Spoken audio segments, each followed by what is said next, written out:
What's up, guys? Andy here at MN Motors and Sports.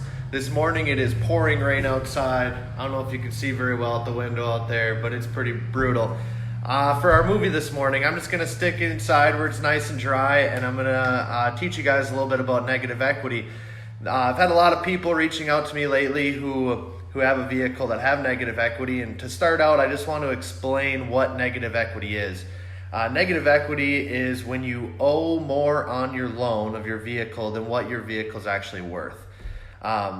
Let's say the trade-in value of your vehicle is $10,000, but your current loan right now is $15,000. Then you would have $5,000 in negative equity. And in order to trade out of that vehicle, obviously, we need to pay that $5,000 off. Now, a lot of us don't have that kind of money in our pocket. So today I'm going to show you guys some tips and tricks when shopping for your next vehicle, so that you can get rid of this negative equity and not have to come up with a bunch of money down.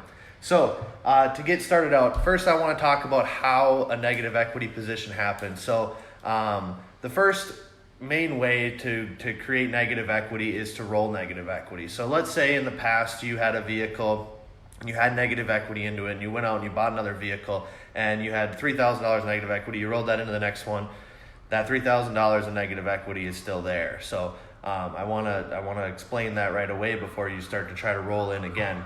But there's still ways out of it, and a lot of us get stuck in a situation where we just simply need a new vehicle, and that's perfectly fine. So our needs are always changing.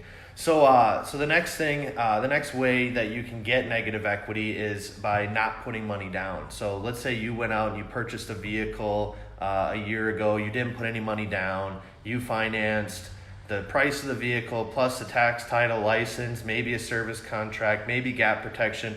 You financed it all, and you got a longer term. You're probably going to have some negative equity in there if you look to trade it out in the near future. Then one of the third reasons is exactly that. So you finance it for a long term. So say you want a low monthly payment, and you know your payment might only be $250 or $300 a month, but you financed it for 72 months and you've only owned it for a year. That obviously could cause a negative equity situation because you just haven't paid a lot of your principal off. All these situations are fine. Honestly, it happens to all of us, even myself. So what I want to do is explain some ways that you can get out of the vehicle that you have today with negative equity into another vehicle, and be able to finance without putting a large amount of money down. Now, of course, everything I'm going to talk about today, you still need to go through a credit approval process. You still need to get pre-approved through a bank and so on and so forth. So everything that I'm going to base this off is on OAC, but I just want to talk about some tips and tricks that are going to help make things less stressful for you when shopping. So what do we do next? So the first thing we want to do is find out why we're trying to get out of this vehicle. So one main reason, let's say you have a sports car. You bought a sports car this spring. Winter's right around the corner. You're a little nervous driving around that rear-wheel drive Camaro or that Mustang, whatever it might be. Hey, you had a lot of fun this summer, but it's time to get into something more reliable and something that's gonna last and get you through the winter safely, and like an all-wheel drive car, SUV, or truck. You know, you might have some negative equity, but it's important to get out of that negative equity because, again, you need something safe. Maybe you're adding another child to the family. Maybe you've got a three-seater car. You already have 2 kids, and you've got a third on the way. Now we need to get into a bigger SUV or a crossover or something like that. That's obviously another necessity, a really good reason as to why we need to get out of that vehicle into something else. There's many, many other reasons. I'm sure many of you could comment on here and tell me what your reason was in the past, too, of why you had to get out of some negative equity and then out of one vehicle and into the other. I completely understand them all. Like I said, I've been in the same situation myself, and I've worked with hundreds of customers that are in a similar situation as you. So first thing we want to do, we want to find out how much negative equity we have. Best thing to start out with is to call your lender. You want to call your lender and ask them for a 10-day payoff. This is obviously going to change as you shop, depending on how long it takes you to make a decision. However, that gives us a really good ballpark as to how much money it takes to pay your loan off today. That's the biggest thing, is we want to know what it's going to take to pay it off today.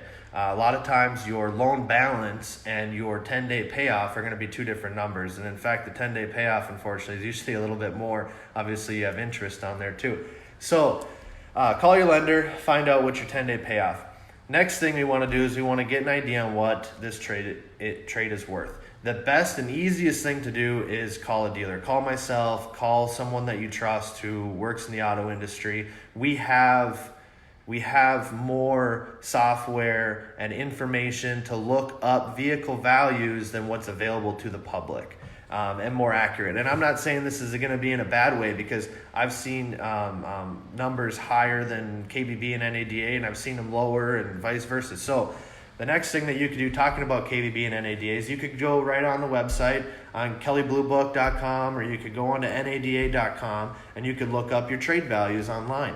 Obviously be realistic with these though. Understand that, hey, you know, I've got a vehicle that it needs new tires, or I have a huge dent, or it's awful dirt here, whatever it might be. All these little things can cause and affect the value of your vehicle. So be cautious when you're doing that. But at the same time, you're really going to want to talk to someone who works at a dealership. That's going to be the ultimate way to find the value.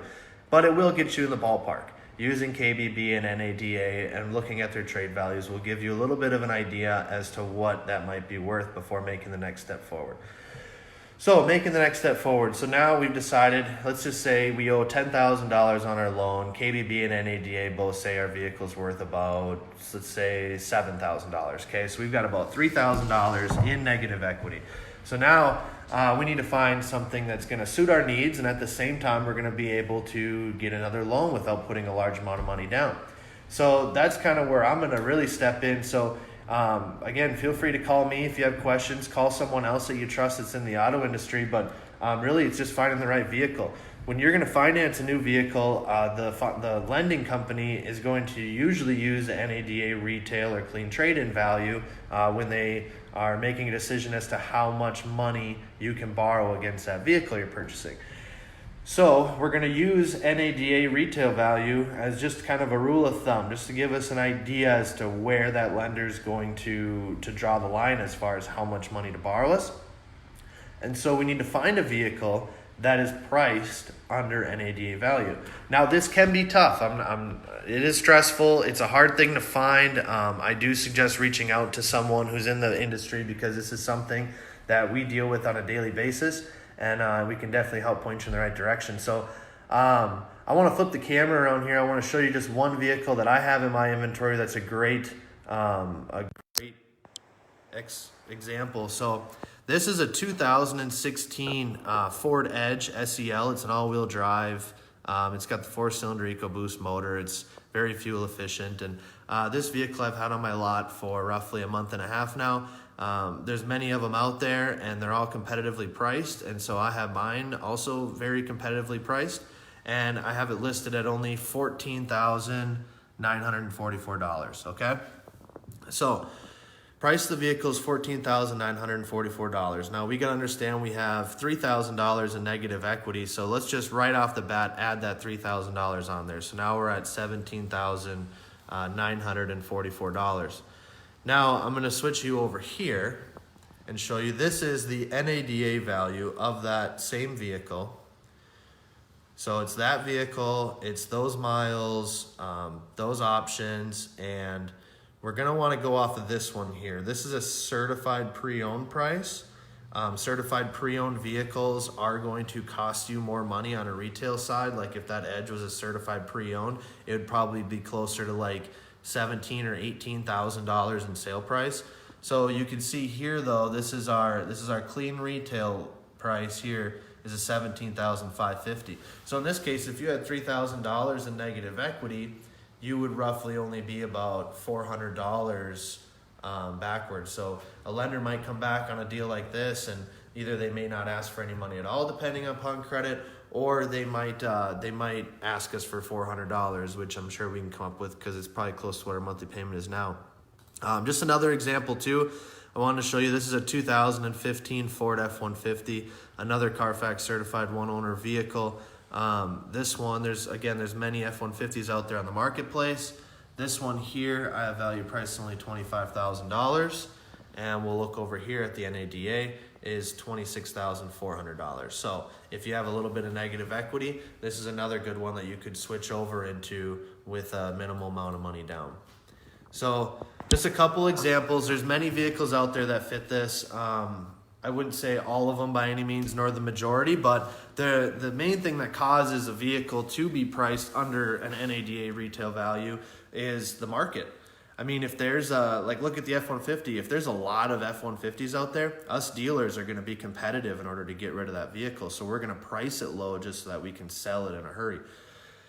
So that could cause it to be less. And the NADA isn't going to base it off of the other ones in our marketplace that are for sale. It's going to base it off of how many miles are on it, what was it worth when it was new, how old is it today, so on and so forth. So again, just some things to look at just to make things less stressful. Now, obviously, I do want to touch on the one subject that is a little touchy, but the best way to get out of a negative equity situation is to have money down.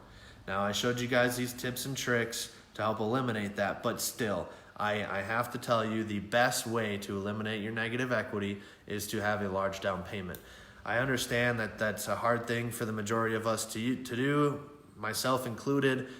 So again, I just want to show you guys a few different ways and some things to look out for when you are shopping for your next vehicle, when you're in a negative equity situation, to make things a lot less stressful for you.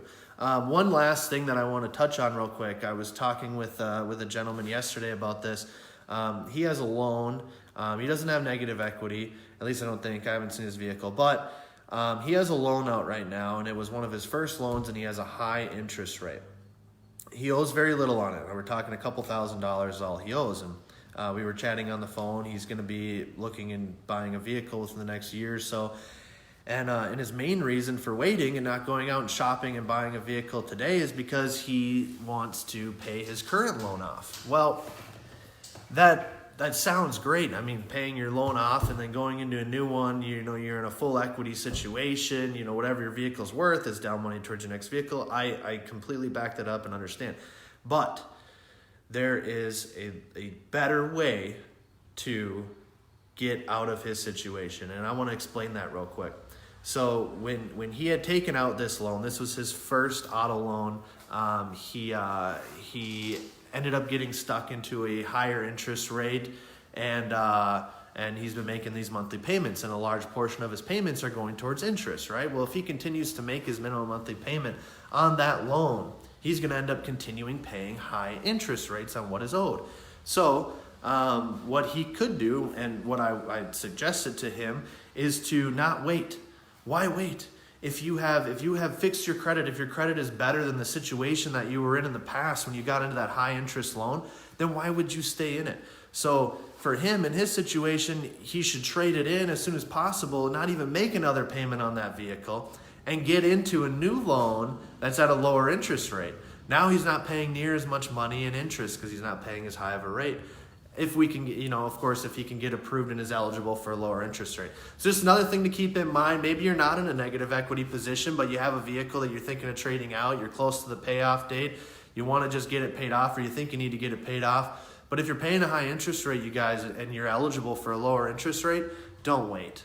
Don't wait. Don't pay the money to refinance. Don't just get in, get the vehicle that's going to suit your needs, and a vehicle that you want, and something that you and your family can enjoy. So if you have any questions regarding negative equity financing, I know yesterday I did a quick little video on how easy it is to get approved.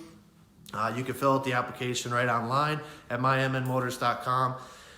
If you don't like filling your information out online and shooting it through, I completely understand. Feel free to give me a call. I'll get the things from you that I need in order to get a pre-approval and get things rolling. So another part of this too, one last thing that I want to touch up on. I don't want to keep you guys busy all day, but inventory. I currently right now, I don't have a ton of inventory. I'm going to be honest with you. I've got 10 units in my inventory right now, and maybe what I have just doesn't fit what you're looking for, but you want to do business with me. Do not hesitate to call me. Give me a phone call. Let me know what you're looking for. I can go out and I can find just about anything, as long as you're not asking for some 1956 Chevy C10 with 30,000 original miles and super nice. As long as it exists, I can find it for you. So please, give me a phone call. I would still love to help you. It doesn't necessarily need to be a vehicle. It's in my inventory. I'll go out there. I'll go to work for you. I'll find it. I'll make sure you get the best deal. I'll make sure you get the best trade-in value. And I'll make the financing side of it simple and make sure you get the best interest rates and terms. So please give me a call. The number is 320-247-4050. You can check us out online at mymnmotors.com. Please like the video, share the video. We've just fired up our YouTube channel as well. I'll drop this on there too, so it's easy to find. So check us out on our YouTube channel. Somewhere below on Facebook, I shared a link to be able to click right on there, and you can subscribe to our YouTube channel. So please subscribe there. Feel free to drop us a review too on Facebook, Google, Yelp. We just got on Bing and also Cars.com. So please write us a review if you haven't had a chance to do that yet and you've ever worked with myself or done business with me in the past. And I'm going to be open all day. Regardless of the weather, I'll be here all day. So whatever you need, give me a call, stop in. We'll make it happen. We'll put you in your next vehicle. And have a good weekend.